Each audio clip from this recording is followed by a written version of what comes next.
Welcome to Behind the Lines, coming to you from the socialist, Marxist lines of Washington State. It's a crazy liberal petri dish for the rest of the country, folks. Stay up to date with all the great news right here.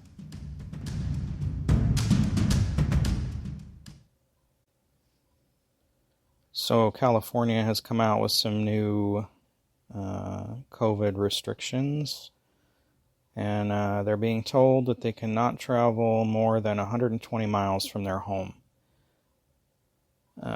They're hoping to curtail the raging spread of the coronavirus. California has got a lot of, probably some of the worst cases in the country right now. Anyway, they say that essential trips, that people can only travel for essential purposes, for essential work, groceries, that sort of thing.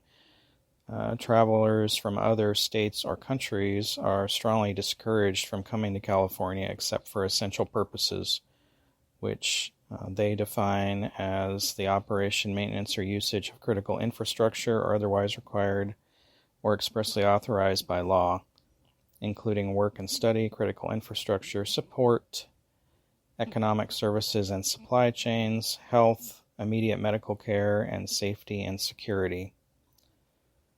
Any recreational or tourism travel is prohibited, and anybody coming into the state from out of state is supposed to self-quarantine for 10 days.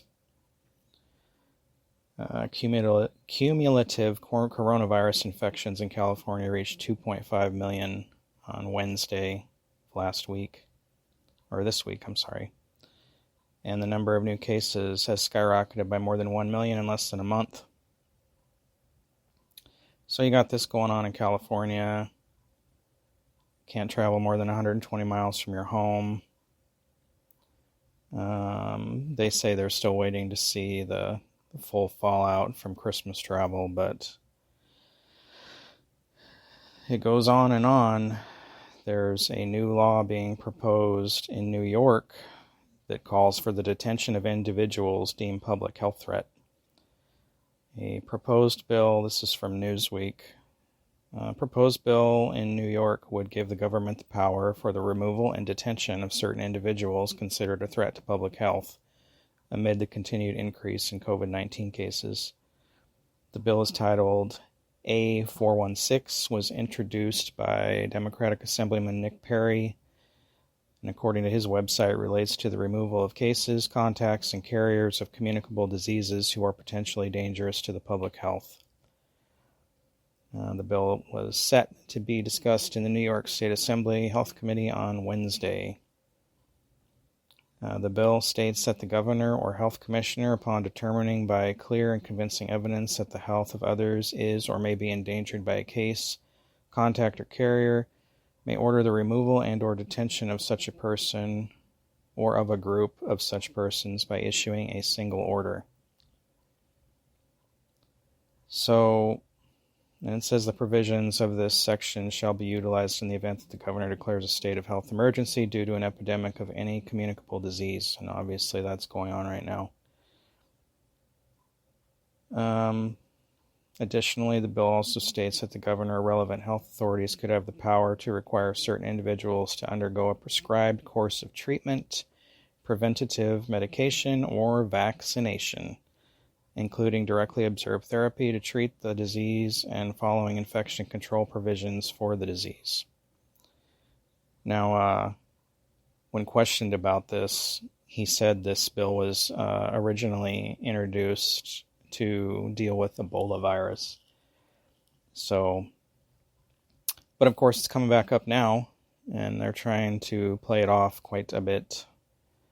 But I think we're looking at stuff like this. I think the travel is going to continue to be restricted more and more, and I think that they'll be looking at options like this, being able to detain people and put them away someplace to keep the rest of us safe from the disease.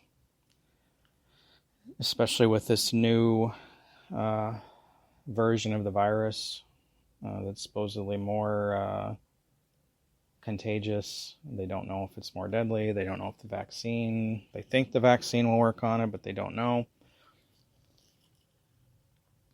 Washington State has also recently, clamped down. The governor's claiming that it's a path to reopening, but really it's quite a setback for businesses. The entire state's back in a phase 1 status, and there's no indoor dining, and he's created health regions instead of allowing individual counties to monitor and maintain their own health districts. And the ability to open back up in a certain region means that all the counties clumped in that particular region must meet certain state standards, which that's going to be difficult for a bunch of different counties to reach the same standard when you've got different amounts of population in each county and different types of employment in each county, and just too many factors to make that an easy fix. So, Washington State is essentially shut down again. There's no indoor dining. You're looking at a lot of businesses that they were holding on as it was. They're not going to make it. And the governor said, even if we get to phase 2, that indoor dining at restaurants will be at 25%, and you can't have a business open at 25% capacity. So we're looking at the Biden administration coming in, and we know they support the same sort of policies that these West Coast Democratic and East Coast Democratic governors have been implementing. So you could be looking at this nationwide. I know there's a lot of states that are open, at least for limited capacity stuff, and I think this new virus strain is going to be the perfect excuse to lock it all down again. We'll just have to wait and see how that plays out, I guess. But I don't know how I feel about anybody coming and taking me away to a camp and monitoring my health or forcing me to take a vaccination or anything else. But could be what we're looking at. These things start in big cities and they spread throughout the country. So anyway, that's your COVID news for the day, folks. I hope you have a great day and be safe.